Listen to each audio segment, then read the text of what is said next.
Prajurit Divisi Artileri ke-375 dari Tentara Tangkas 1 menghancurkan 2 kendaraan dengan infanteri angkatan bersenjata Ukraina dan sebuah gudang di sektor depan Kupias. Rekamannya ramai beredar di media sosial Telegram pada Sabtu 2 November 2024. Konflik yang melibatkan Rusia dan Ukraina tak kunjung meredah.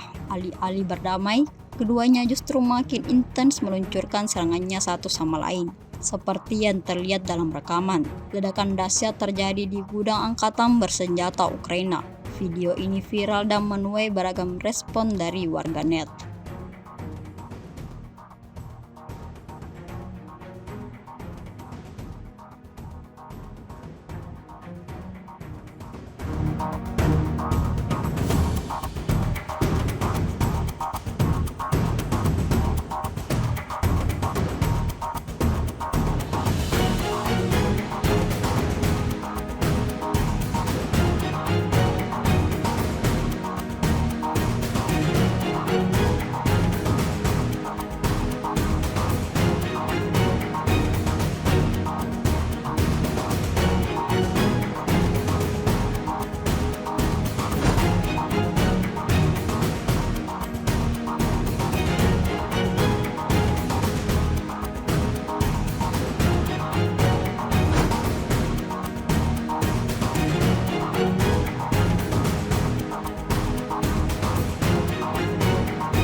Download Tribun X sekarang, menghadirkan lokal menjadi Indonesia.